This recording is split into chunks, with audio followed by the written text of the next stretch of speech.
Alrighty.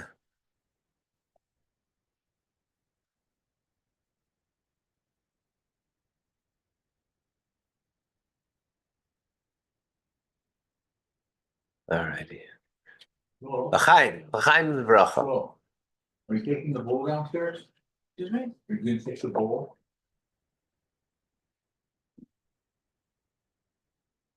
Okay, don't ask. Like, You walk into a room with people. How do you see the people? How do you experience when you walk in? Do you see people that you feel they're greater than you, and therefore you feel a little less than?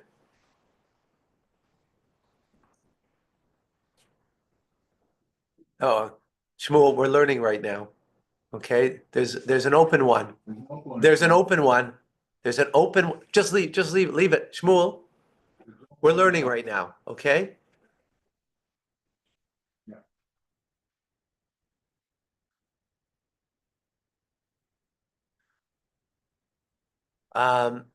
So do you feel that you're less than, and you feel that the people, you feel insecure, or do you feel that you're greater than the people there? Third choice. Equal. Or do you feel that you're equal? Ah. So probably the healthy way is that you should feel that you're an equal, right? You're not greater than, you're not less than, so you feel, you know,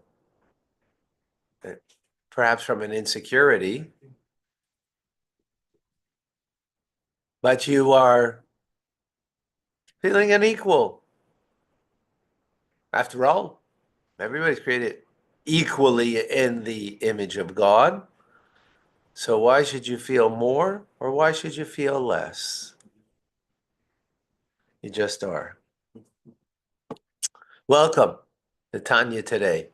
I'm Rabbi Ronnie Fine, coming to you from Chabad Zichar Kadesh in Montreal, Canada. It's a privilege and a pleasure to share with you the Tanya. We go into chapter 30 now, and chapter 30 is going to take now the teachings from chapter 29 to even a greater level of how you can humble the negativity within you,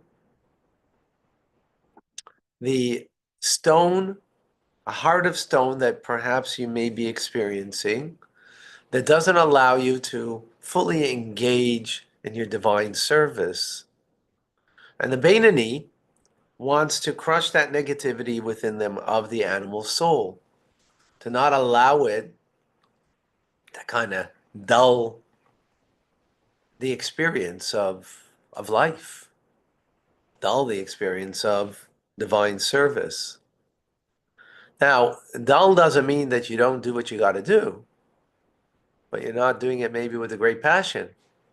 So it doesn't mean you're not praying. It doesn't mean you're not giving charity, learning Torah. But it's not with the same, hop, skip, and a jump, perhaps. You know what you should run? So the question is, how do you break that negativity from within is what we discussed in chapter 29, and how we take it to another level, right? Dealing with what we call timtum halev, the hardened heart, insensitive. It means an insensitive heart, right? So says the Alter Rebbe, quoting from our sages in Pirkei Avos in the Ethics of Our Fathers, that says, our sages say, Havishval ruach b'fnei kol adam, that you should be lowly of spirit before every individual. So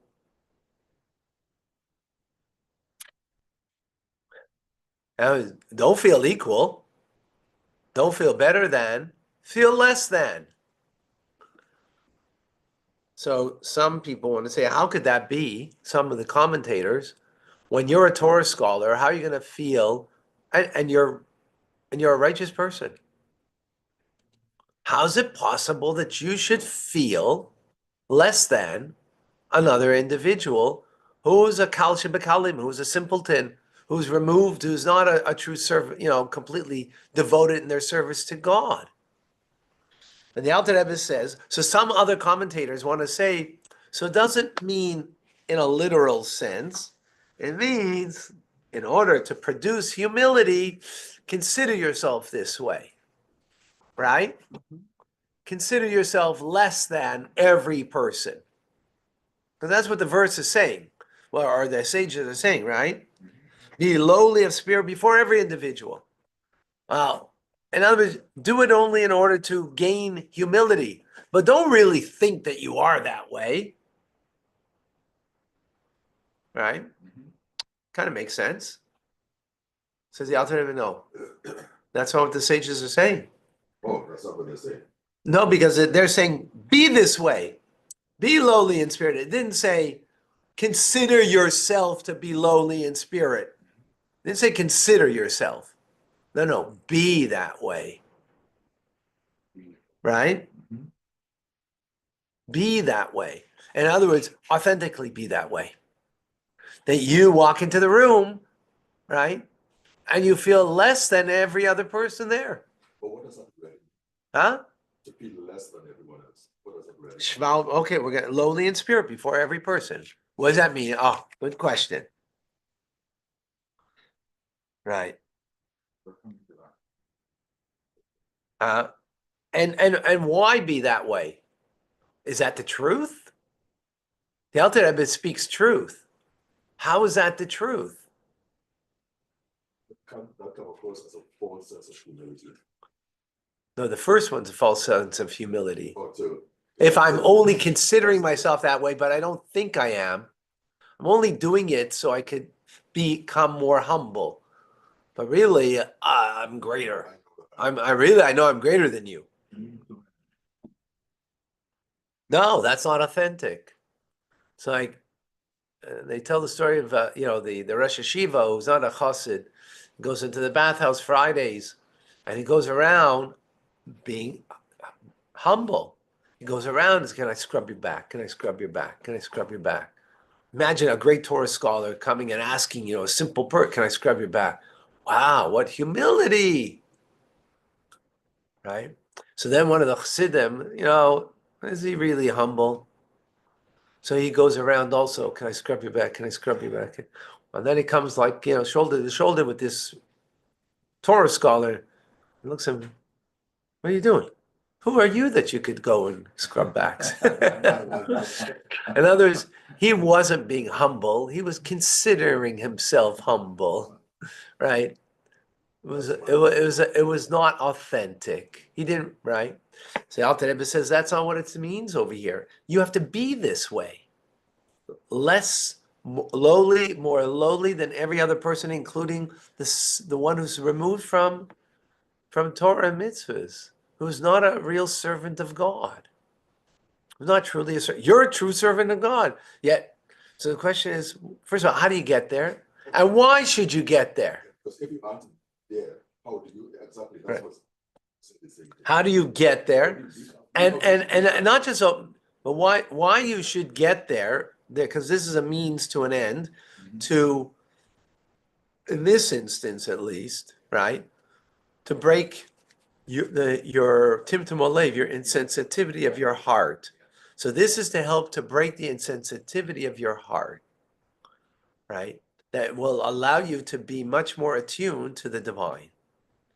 That's where we're going with this. That's what this method is. Now the question is though, how do you get there?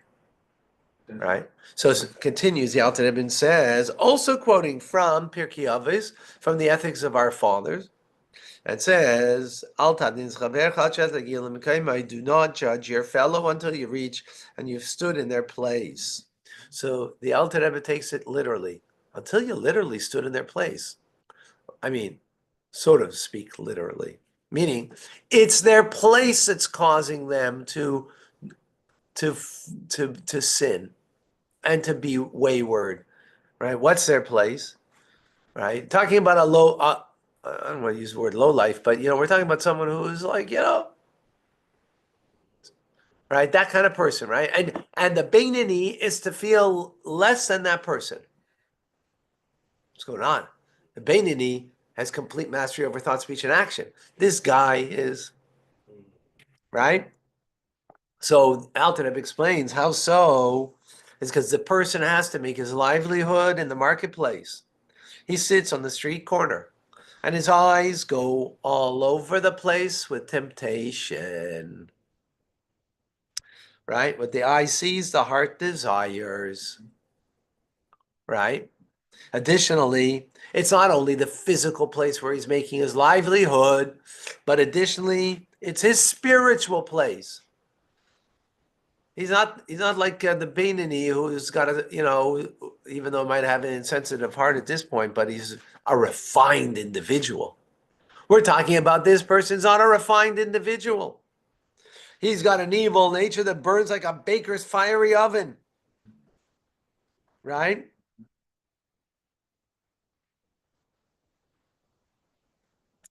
You, Beinoni, you sit in the synagogue all day. You sit at home all day. You make your livelihood not on the street corner where your eyes go everywhere.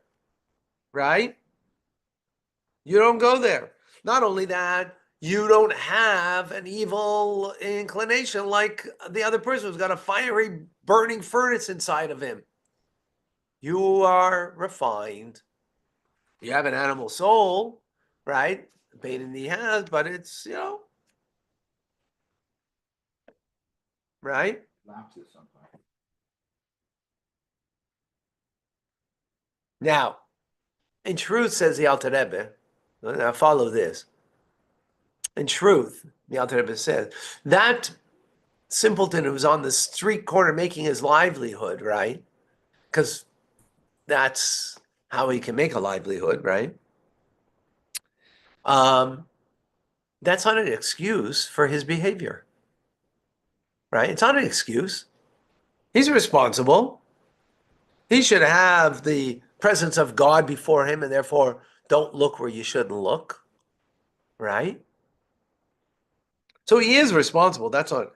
And with regard to his evil nature, that he's got a fiery, burning furnace inside of him, right? Yeah, you've met some of the people like that, right? Sometimes you just said boo to them, and they put up their dukes, right? We saw that recently. Right? That's what they do, right? They got a burning furnace inside of them, right? You look at them a little sideways, you didn't even say anything. What? Got a problem? Right? What do they got inside of them? Now, are they responsible to temper it and not get angry? Absolutely. There's no question. But that's not the point the Alter Rebbe is making over here. Right? The point in the comparison to the Beinoni, who should think of himself less than this person, is in the struggle. Not in the fact of the matter, in the struggle with the matter. The struggle that this person was sitting on the street corner, that his eyes shouldn't go wandering, or that his burning, temperament should not get enraged, that he has to struggle to just hold back from putting up a fist, from holding back that his eyes don't look, is a huge struggle. Now you, Mr. Beinoni, are you struggling in that way? Now you're not struggling with that on that level, but the effort that he needs to put in vis-a-vis for him to overcome. How about the effort that you need to put similar effort? Now you don't need similar effort to overcome that, but that's not where your struggle is. How about your effort that you should squeeze out a davening that should be, every word? That's where you have to put the same kind of effort. For him, it's just that his eyes shouldn't go somewhere. For you, is that your every word, your eye should be on the words of the davening. Are you doing that? right? Are you squeezing out everything that you've got, exhausting everything to pour out in service of God? Ah. And we don't evaluate by performance. We evaluate by the effort. And the question over here is, Mr. Bainani, are you putting in that effort? So the Bainani is going to be honest with himself and say, you know what? I'm not doing that. I'm not squeezing out. And therefore, I am feeling less than every person. You're capable of coming to that conclusion for yourself. We're in the middle of the thought. We're going to go more into that tomorrow to develop the thought further. But this is where the notion is going. Now we can have an idea how that kind of makes sense, right? So, we live in a world that is only about fame and fortune. So fame and fortune is only about the results. So the Bainini's results are much greater. I mean, he's controlling every thought, every word, and every action. He's got mastery. His end result is there's no comparison between him and that guy who's sitting on the street corner who's got a fiery, animal soul inside of him. His eyes wander and sees what he shouldn't see, thinks what he shouldn't think, right? And so on. So in actuality, who's a greater servant? So from Western standards, of course the Beinoni is. You can't even compare. But from Tanya standards, saying, whoa, whoa, whoa, whoa, whoa, wait a second. What that guy's got to deal with the battle just to not, have his eyes go where it shouldn't. That's a huge thing just for that person on their level where they're holding. Are you putting in that kind of effort on the level where you're holding? It's not about results. It's about effort.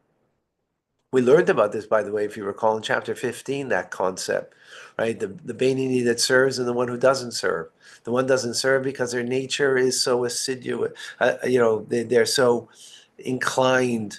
Their animal soul is like is I don't know. Yeah, a sheep, even less than a sheep. A sheep could still do some damage in the china shop, right? Not much, not like the bull, right? That's true. But even more, natural, right? What's an ant going to do any damage in the china shop, right? Right, but yeah. So we already learned that, it's about the effort. If you remember in that chapter, we learned that who is someone who serves God? The Talmud tells us. In the times of the Mishnah, when they would study every teachings 100 times. That was what was demanded, expected of the scholars at the time. At least 100 times they would learn. Who's one who serves God? Not who does 100, because that's natural. That's expected. 101, you're going beyond your nature, right? So going beyond your nature. So that's bringing this idea over here in a much more powerful way of how the Beinoni is looking at another person, which this is like phenomenal. I mean, this is something we could institute into our lives. Is that, we may be accomplishing a lot more. Yeah, but Or less. no, than someone else. We could be accomplishing a lot more than someone else. Yet, yeah, no, we're not talking about that now. That's not the point here, right?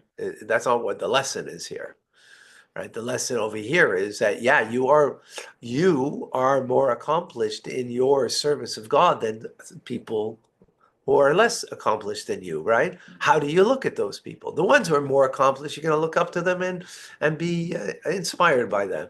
But the ones who are less, well, you don't have to feel that you are greater than, as we just learned over here, or equal to even, which, modern society would tell you.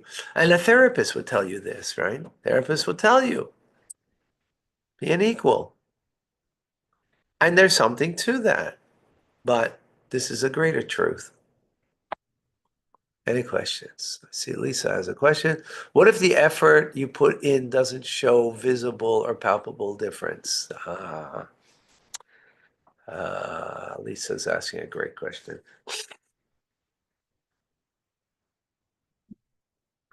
So on a daily basis, you're right. We're not going to see that necessarily. I agree with you. But I hope and I pray and I'm certain that all of you who've been, let's say, learning the last 2 months, 6 months, last year, if you look back on the last year and look at your character and the things that triggered you a year ago, things that triggered you a year ago, do they trigger you today the same way? I hope not. I can see in my life that. And that's just an example, right? That it doesn't trigger you the same way. If it doesn't trigger you the same way, that means you've grown. If you are triggered the exact same way you were a year ago, and you've been learning Tanya, by the way, that's why we have TRC, Tanya Rabbi Community, to take bring it over here and to more personalize it every Sunday night for those interested. That's, helps us. I hope that helps you, Lisa. I'm sure there's been change. Cherise. In the service of God, persons meant to be authentically struggling, putting in effort. Absolutely. However, is it acceptable to be satisfied with what person has, since the Bainani is aware that he's a Bainani? Tanya standards are a battle within themselves. Is it meant to be constant? Could become OCD. So I don't know if we have any business people here, but if you own a business, are you constantly thinking on how to improve your business, have a better bottom line? And that's not your life. That's just your business. All the more so in life, you want to improve the bottom line. So you're constantly struggling to get to the next level. In business, all the more so in life, you should constantly struggle to get to the next level. Now we're human, so we're going to get lazy, or at least I can get lazy. Um, and we may not struggle. We may not struggle, right? So are we always struggling? Sometimes we're struggling a lot, sometimes we're struggling a little, sometimes we're not struggling, sometimes we fail. But in the end, it's really all in the struggle. So if a year ago this was something was a trigger in my life that I owned, and I've improved, and now it's less of a trigger, so I could struggle with that even more and make it something that becomes not a trigger at all. Right? There's that possibility. So yeah, we're human, and but it's in the end, it's all in the struggle.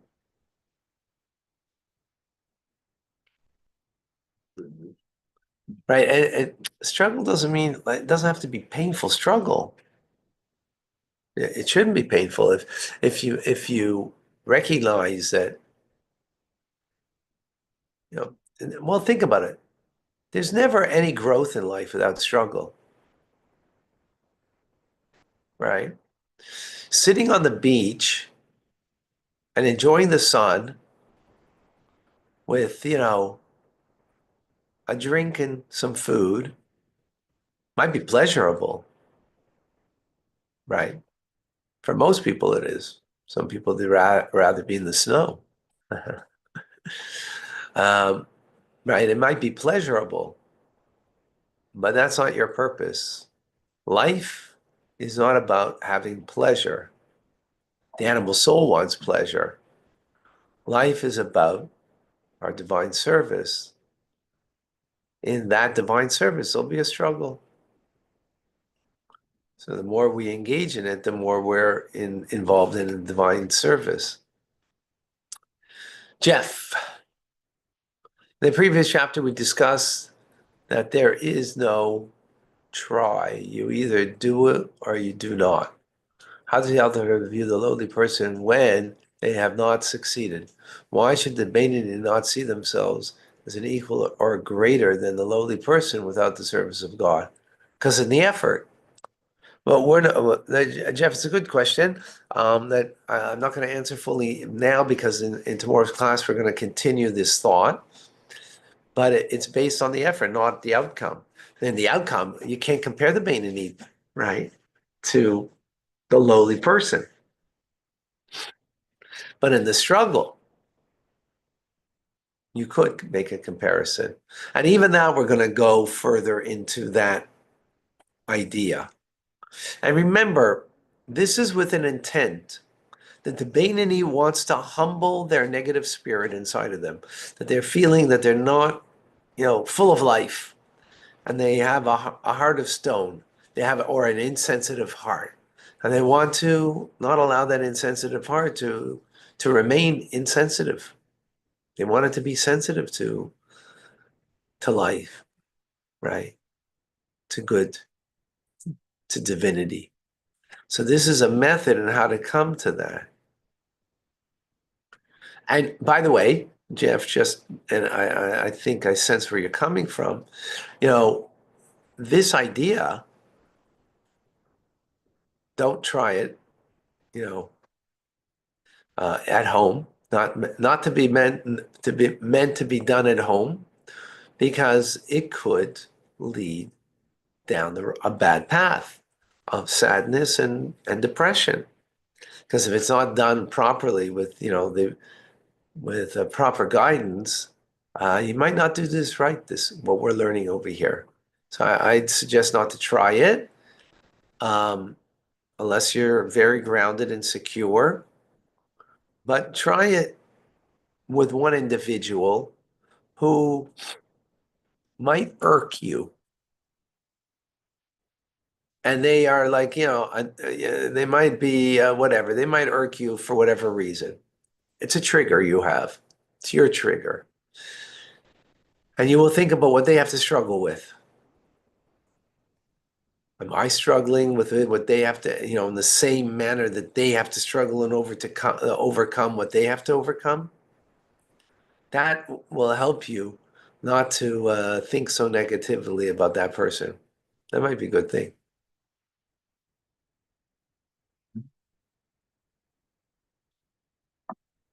Yeah. So Cherise is still not happy. Why can't we be equal? And we're all struggling. We're all doing, yes, 100% correct in a regular circumstance. But over here, if you want to humble yourself, this is a method to do that. Yeah. So there is a truth. There is a truth, folks, that we're all equal. Because we all equally have to serve God. We all, right, on the level that we're at. So if I'm here, I've got to move up from here. If someone else is here, they have to move up from here. Someone else from down here, they have to move up, right? Each person at their rate, their level, their capability, and so on. Some can move an inch. Some can move 3 inches. Some can move a foot. Everybody, right? So in that level, that's true. But this is in order to bring a humbling to an insensitive heart. So it's with a goal over here, specifically. Specific for Tanya or for anybody? Well, yeah, I mean, gotta be careful, yes. This is just a relationship with a Jew and one and the heathen.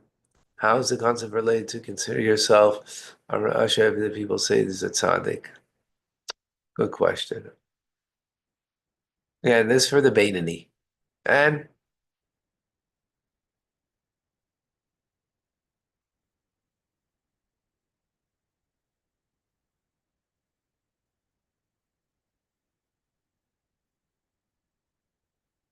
so, Jeff, thank you. I appreciate what you're saying that he has a few people that irk him and trigger. Thank you for that honesty. It's hard to give sympathy to their struggle and not that they made bad choices, right? But it helps if you direct me to the challenge myself to do more, right? So we're not talking here about taking any responsibility for what they're doing. They're responsible. And we mentioned that before, remember? They're responsible for their outcome, right? And we're responsible for our outcome, right? 100%. The point is in the struggle that they have. Oh my gosh, what they have to deal with.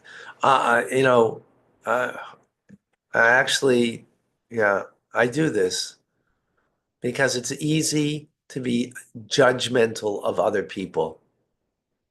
If we use this, and this is, I think, the important take home, if we use this, right, to see, whoa, what that guy has to deal with, he's got such an unsavory character. And the character, he was raised by, in a place that the fact that he has an unsavory character is kind of, not his fault. Now, he made bad choices based on that. And yes, he's responsible for that. That's true. But look what he has to start with. So instead of look at but the point over here is, and this is the beautiful things that our sages are teaching that the Alter Rebbe is picking up on and elaborating upon it. It's so rich. Uh, is don't look at their negativity. What's your job to look at and make a judgment on them? Where'd that become your job, right? Because we're triggered. So that's why we make the judgment. It protects us, right? It protects us from them, right? Learn behavior. So the point over here is don't do that because first of all, that's wrong. Secondly, look at and have compassion. Oh my gosh. Imagine if I had that temperament and I had this person's friends, this person's family life. Oh boy. I wouldn't end up too good, right? That's a humility. Look at that better.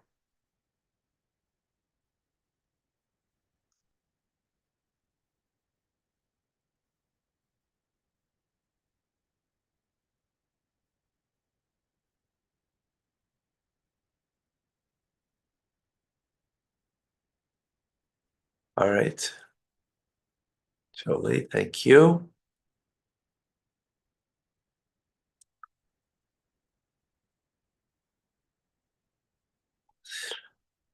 So yeah, you can. This is, by the way, this is not the point of not having contact with that person. We're not. That's not the point over here, right? Just to make sure we have clarity. Oh, I'm not going to have contact with that kind of person who's just insensitive and this and that. We're talking about a tool and how to view that person. It doesn't mean you're going out to lunch with them and being besties. We're not talking about that. We're talking about how do you view that person? That is the important point over here. I hope that's clear. This is, wow. This is taking our lives to a whole different level. More on it to come. Rambam coming up.